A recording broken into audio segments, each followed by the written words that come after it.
राहुल का ईडी के सामने सख्त सवालों का सामना। ईडी ने राहुल गांधी से पूछे हैं 15 सवाल।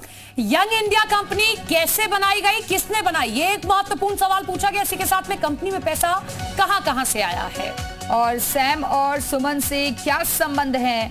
ईडी ने यह भी सवाल किया, एजेएल की संपत्तियों की देखभाल कौन करता है, एजेएल की कितनी संपत्ति अब यंग इंडिया के पास है। ये तमाम सवाल आज प्रवर्तन निदेशालय की ओर से राहुल गांधी से किए गए। दूसरे राउंड की पूछताछ अभी भी जारी है।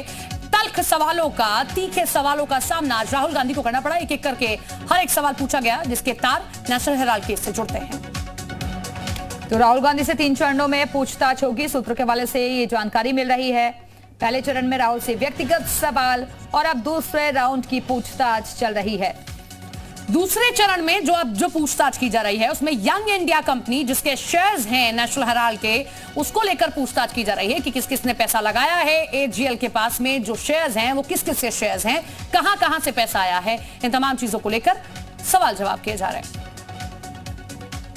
रूम में बैठ सके क्योंकि वकीलों का पैनल राहुल गांधी के साथ था। उनके मुख्य वकील और उसके असिस्टेंट वो भी ईडी दफ्तर में ही इस वक्त मौजूद है। और देखिए यहां से एक बहुत बड़ा संकेत कांग्रेस भी देना चाहती है। देखिए बहुत बड़ा पॉलिटिकल माइलेज यहां से कांग्रेस को मिल रहा था। सुबह के वक्त आप कुछ भी देख लेते हैं, आपको सिर्फ और सिर्फ कांग्रेस का हलचल, राहुल गांधी का मूवमेंट। लेकिन यहां से बताने की भी कोशिश तमाम बड़े चेहरे आज दिल्ली की सड़कों पर नजर आए। और न सिर्फ दिल्ली, जहां का नेतृत्व करते हैं राहुल गांधी, वायनाड, वहां पर भी बड़ी संख्या में कांग्रेसी कार्यकर्ता निकले। हालात वहां पर ऐसे हो गए कि वाटर कैनन का इस्तेमाल करना पड़ा। लेकिन ईडी में क्योंकि पहले राउंड के सवाल जवाब हो गए, सूत्र बताते हैं कि 15 से 20 सवाल उनसे फर्स्ट राउंड में पूछे गए।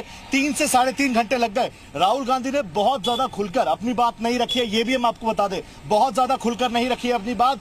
क्योंकि जिन सवालों के जवाब उनसे पूछे गए, साफ तौर पर अंदर से सूत्र जो बता रहे हैं कि राहुल गांधी ये कह सकते हैं, ये कह रहे हैं कि देखिए जिस वक्त की आप बात कर रहे हैं उस वक्त मैं बहुत जी।